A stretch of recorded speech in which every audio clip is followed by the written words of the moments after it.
O vento passa seco entre as pedras, o calor sobe do chão e a paisagem parece parada, quase sem movimento.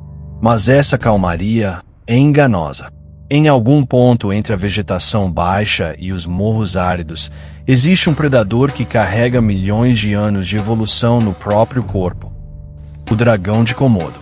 Neste vídeo, você vai entender a origem desse animal impressionante, onde ele vive de verdade, como caça, porque ele é tão eficiente mesmo sem a velocidade de grandes felinos, como funciona seu comportamento no dia a dia, quais ameaças reais pressionam a espécie e por que o futuro do dragão de Komodo depende diretamente de equilíbrio ecológico e conservação bem feita. O dragão de Komodo, conhecido cientificamente como Varanus komodoensis, é o maior lagarto vivo do planeta. Só essa frase já seria suficiente para chamar a atenção, mas ela não explica a dimensão real do que esse animal representa. O Komodo não é só um lagarto grande. Ele é um predador de topo, especializado em um ambiente insular rigoroso, com recursos variáveis, calor intenso e território limitado. Isso muda tudo. A origem geográfica do dragão de Komodo é muito específica. Ele é nativo da Indonésia, principalmente das ilhas de Komodo, Rinca, Gili Motan, Nusa Code e partes de Flores. Essa distribuição restrita é um ponto-chave para compreender a espécie. Quando um animal existe em uma área limitada, qualquer alteração de habitat, pressão humana ou mudança ambiental pesa mais rápido e com mais força sobre a população. Em outras palavras, um gigante ecológico pode ser ao mesmo tempo biologicamente poderoso e geograficamente vulnerável. Agora vem uma virada importante para a narrativa. Muita gente associa predador eficiente com velocidade extrema. No caso do Komodo, eficiência tem outro nome: estratégia. Ele não precisa correr quilômetros atrás da presa. Ele precisa escolher o momento certo, reduzir distância, atacar com precisão e maximizar o efeito do primeiro contato. O corpo dele foi moldado para isso. Pescoço forte, mandíbula robusta, dentes serrilhados, garras eficientes para tração e uma cauda muscular que funciona como equilíbrio, defesa e força adicional em confronto. O movimento pode parecer pesado em deslocamento contínuo, mas, em curtas explosões, ele acelera com potência suficiente para tornar a emboscada extremamente perigosa para presas desatentas. E aqui está um detalhe que transforma a percepção. O dragão de Komodo não é um predador impulsivo. Ele é paciente. Ele observa trilhas, lê o terreno, usa cobertura, identifica padrão de passagem e espera a janela de ataque. Enquanto o olhar humano enxerga animal parado, o Komodo está processando o cenário. Quando decide atacar, a execução é curta e violenta. A mordida causa lacerações profundas, perda de sangue e colapso progressivo da condição da presa. Não se trata apenas de força mecânica. O conjunto biológico da mordida amplia o impacto fisiológico. É por isso que o Komodo pode dominar alvos maiores do que se esperaria de um réptil terrestre. Na natureza, dieta é oportunidade. O dragão de Komodo se alimenta de carcaças e de presas vivas, dependendo da disponibilidade local, da fase de vida e da competição. Essa flexibilidade é a parte central da sobrevivência em ilhas onde os recursos não são estáveis o ano inteiro. Em períodos mais críticos, saber alternar estratégia alimentar deixa de ser vantagem e vira condição básica para continuar vivo. Existe também um aspecto pouco comentado. Dentro da mesma espécie, juvenis e adultos vivem em mundos diferentes. Os juvenis são menores, mais vulneráveis e sujeitos a risco de predação, inclusive por indivíduos adultos da própria espécie em certas circunstâncias. Por isso, costumam usar mais áreas elevadas e refúgios que reduzam encontros diretos com adultos maiores.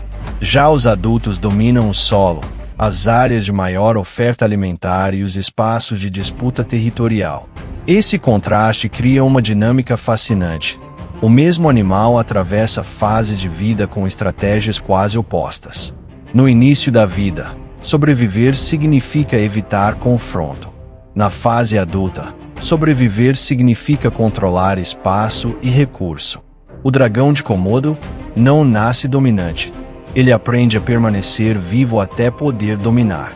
No comportamento diário, o Komodo tende a maior atividade em períodos diurnos, aproveitando o aquecimento corporal natural do ambiente tropical seco. Como réptil ectotérmico, ele depende de gestão térmica comportamental. Alterna a exposição ao sol e busca por sombra. Usa tocas para regulação e conserva energia quando condições não favorecem deslocamento intenso. Essa rotina, que pode parecer simples, é altamente eficiente em ambiente de calor forte e variação de recurso. As tocas têm papel crítico. Elas não servem apenas como abrigo contra a temperatura extrema. Servem como proteção, como zona de recuperação energética, em alguns casos, como estrutura de segurança em fases vulneráveis. Em ecologia de ambiente insular, microhabitata é sobrevivência. Agora, vamos para um ponto sensível e essencial: relação com humanos. O dragão de Komodo não deve ser tratado como personagem folclórico, nem como atração inofensiva. É um predador selvagem de alto risco quando há aproximação indevida, provocação ou quebra de protocolos. Ao mesmo tempo, reduzir o animal à imagem de ameaça absoluta é distorcer a realidade. O correto é respeito técnico, distância, conduta adequada em campo e entendimento de que estamos lidando com um predador de topo em habitat natural. Essa postura muda a qualidade do conteúdo. Sai o sensacionalismo, entra a credibilidade. Em termos ecológicos, o Komodo ocupa uma posição de grande importância no equilíbrio local. Predadores de topo ajudam a estruturar cadeias tróficas, influenciam comportamento de presas e participam da estabilidade do sistema. Quando um predador desse nível diminui, os efeitos podem se espalhar por várias camadas do ecossistema. Ou seja, conservar o dragão de Komodo não é proteger só um animal famoso. É proteger funcionamento ecológico de um território inteiro. E aqui entra a parte mais crítica da história atual da espécie: conservação. O dragão de Komodo está classificado como espécie ameaçada, e isso não é detalhe burocrático. É sinal de alerta. As pressões combinadas incluem perda e degradação de habitat, mudanças na disponibilidade de presas, interferência humana em áreas sensíveis e impactos ambientais de longo prazo. Em espécies insulares, essas pressões podem se acumular rapidamente, porque o espaço disponível é limitado e a capacidade de dispersão para novos territórios é baixa. Pense assim: um predador continental pode, em alguns casos, deslocar-se por grandes extensões. O Komodo não. Ele está condicionado ao mosaico ecológico das ilhas, onde existe naturalmente. Se esse mosaico quebra, o impacto não é local apenas, é estrutural para a espécie. Por isso, áreas protegidas e manejo de conservação têm papel central. Não basta gostar do animal. É necessário proteger habitat, garantir conectividade funcional entre áreas de uso, monitorar população, reduzir pressões humanas indevidas e manter governança ambiental de longo prazo. Conservação real não é campanha momentânea. É trabalho contínuo, técnico, muitas vezes silencioso. Outro ponto fundamental para uma narrativa forte: predadores de topo costumam ter crescimento populacional mais lento que espécies oportunistas de base trófica. Isso significa que perdas não são repostas rapidamente. Quando adultos reprodutivos são removidos de um sistema, o efeito pode durar muitos anos. Em termos práticos, o que se perde em uma temporada pode levar muito tempo para recuperar. Quando recupera, também é importante falar de percepção pública.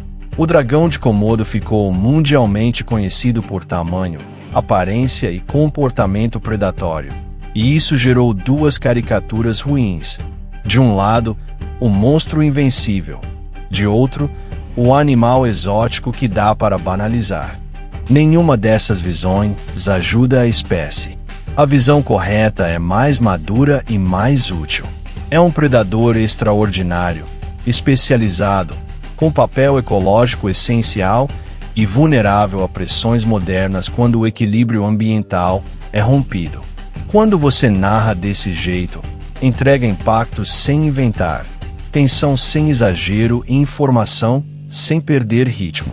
Falando em ritmo, existe um aprendizado valioso no próprio comportamento do Komodo. Ele não desperdiça movimento. Cada deslocamento cobra energia, e energia no ambiente natural é recurso finito. Essa economia comportamental é uma aula de eficiência biológica. Ele espera quando precisa esperar, avança quando precisa avançar, recua quando recuar, mantém vantagem futura. Esse padrão revela uma verdade maior sobre vida selvagem. Sobrevivência não é espetáculo contínuo. É decisão correta repetida por muito tempo. Se você observar com atenção, verá que o dragão de Komodo representa exatamente isso. Ele não depende de velocidade máxima constante, não depende de agressividade sem critério e não depende de condições perfeitas.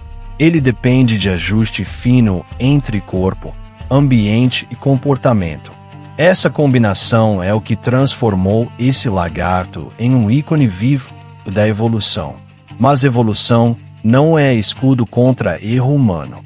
Sem habitat funcional, não há predador que se sustente. Sem manejo sério, não há população que permaneça estável. Sem respeito ao limite ecológico, não há espécie forte o bastante para ignorar pressão contínua. No fim, o dragão de Komodo deixa uma mensagem clara e definitiva. Ele prova que a natureza pode criar gigantes, pode criar predadores quase ancestrais, pode criar animais que parecem invencíveis ao olhar superficial. Mas também prova que até os gigantes dependem de equilíbrio. Equilíbrio de território, equilíbrio de presas, equilíbrio de convivência humana, equilíbrio de conservação. Quando esse equilíbrio existe, o dragão de Komodo continua atravessando gerações como símbolo de poder e resistência.